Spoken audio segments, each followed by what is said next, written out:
Hi, I'm Greg Hunter. This is the weekly news wrap-up for Friday, 11/29/13.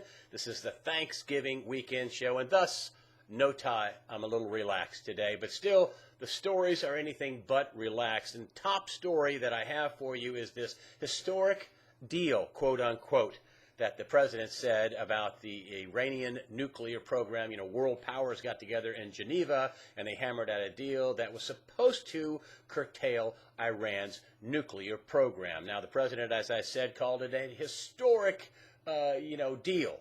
And the prime minister of Israel, Benjamin Netanyahu, calls it a historic mistake. Now, the U.S. says that, it has to use diplomacy, and I don't blame them for that, but they say that this deal, curtails the Iranian nuclear program and temporarily freezes the enrichment of uranium. And, lo and behold, the Iranians came out and said, no, that's not true. No, we didn't freeze anything. And we also, in this deal, consider that we got the right to continue to enrich uranium and have a uranium enrichment program when this 6-month deal, this temporary deal, is up. So, no, that's not true. And, I'll tell you, this is the headline in USA Today when this thing got, this is all the world leaders. Kerry's there. There's Germany, Russia, China, France, the UK. But here's the headline. Iran deal leaves Arab fears intact. Now, this is a big deal. Most of the world, the Arab world, is Sunni Muslim. And that is like 90% of the Arab world. That's Saudi Arabia, Sunni Muslim. Iran is Shia Muslim. This is like the Hatfields and McCoys. And the countries in the Arab world, the Sunni Arab world, are worried about this enrichment program. They're worried about Iran, taking over the Middle East and being nuclear armed. Now, Iran says its programs for the peaceful production of energy. But, this deal doesn't inspect, its military sites. It doesn't say anything about, dirty bombs they could put onto, material on missiles, which could be shot into Saudi Arabia or Israel or anywhere else. And this is a tough deal. The fears in the Arab world are big. And you have to remember that a key player with the United States is Saudi Arabia. They're the reason why the petrodollar was invented. They sell oil predominantly in dollars and nothing else.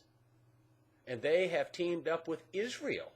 And this deal may now cement the fact that we are going to have a war, because now it's out of the box that Iran is not going to stop enriching uranium.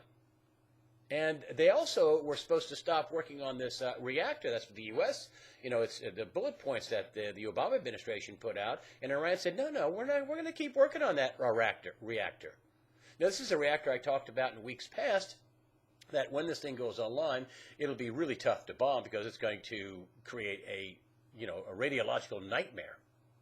So if someone was going to bomb it, it'll have to be bombed ahead of time. And, of course, this is a nuclear reactor that can produce, what's needed for nuclear weapons. And, again, Iran says this is for the peaceful production of energy. But either way, there are big fears in the Middle East, and I think this deal may, instead of putting off war, it may speed up war, because now the views of Iran and the views of the West are clearly intact. And why would they sign this deal? Why? I think the big countries don't want a war. I think France's economy is a mess. It wants to trade with Iran. I think the U.S. doesn't want a war. I think it wants to trade with Iran.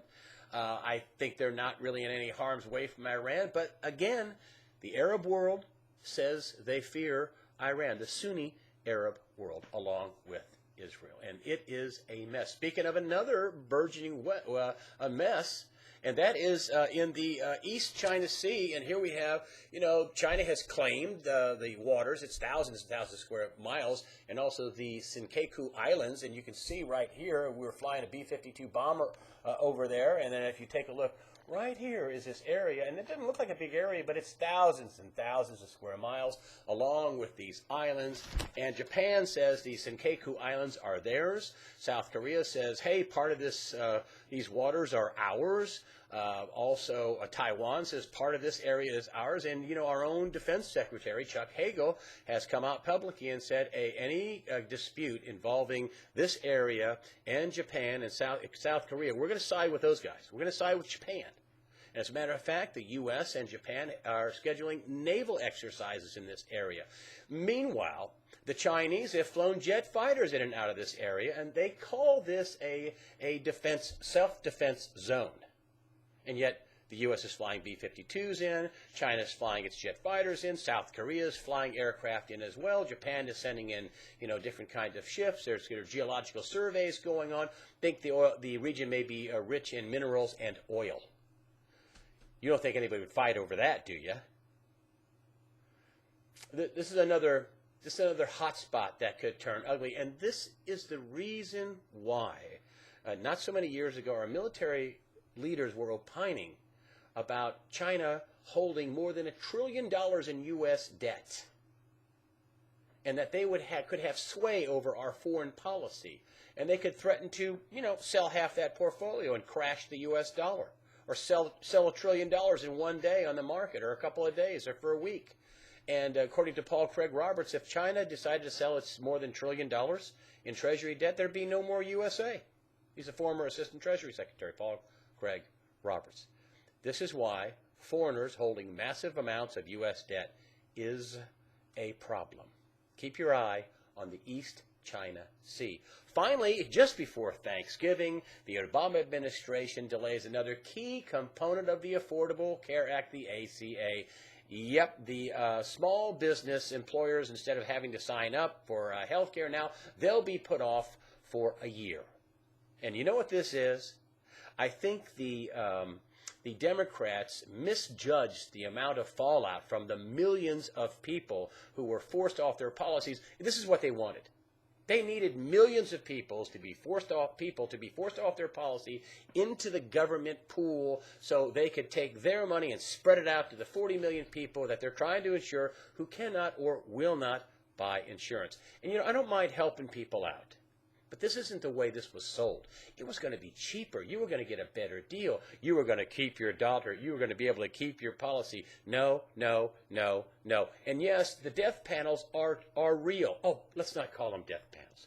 Let's call them panels that will effectively administer the health care dollars. Yes, rationing. These are panels that will ration health care. And so you could ration health care to the point where, this is all we have is some pills. We're not going to treat your cancer. You're 82 years old. Sorry. You're 75. Yeah, sorry. You need to die for the collective good. The death panels are real. I know the Democrats just freak over that. But, they're going to ration health care. And I'm not the only one that has talked. Mark, what Halperin, Time Magazine, said the same thing. Other people have said the same thing about this has to be a rationing system. It's the only way it can work. And another friend of mine who actually sells health insurance, sells policies for 10, 12, 15, $50, things like that a month. And he was telling me that, the website not working is a problem in more ways than one. And there's no way the government has paid the subsidy so somebody can get a $10 or $12 a month policy. That comes with the government picking up the extra $100, $200, $300 tab. The government has to pay the insurance company to make the contract good. And, so far that's not happening either. Maybe they'll get this all ironed out by, this weekend? The website's supposed to be working by the 30th. Maybe they'll get it worked out before the first of the year and this stuff really kicks in. I think there are many more shoes and thongs and bathtubs and computers and cars and, trees to drop on the health care debacle. And by the time we get to the midterm elections, I guarantee you the Democrats are going to be running from this because they won't be able to survive. That's the reason why they put off, the small business mandate. They're going to have millions more people losing their plans and complaining that they're paying more and getting less. Finally, this is Thanksgiving weekend, and it's a tradition to give thanks and tell people what you're thankful for. Now, I want to tell you what I'm thankful for, and I do this every week, but seriously, I am thankful for the people who come on this site. You guys take the time to comment. You write long comments. You write thoughtful comments. You add links You talk to each other as almost like it's a chat room, which I love too. I also am thankful for the people that use the donations button. And I want to point this out. I don't want to come off too negative on America. I love America. I grew up here. I love the country. But in order to have change, and in order to get people to cover themselves so they can, we can have some solvent people on the other side of this thing, you have to understand what's going on. And more people are coming to the site. More and more people are waking up, and I'm really thankful of that. But I want to tell you, I think America is worth fighting for, and it's worth saving. Thank you again for supporting USAWatchdog.com. Have a good rest of your Thanksgiving weekend.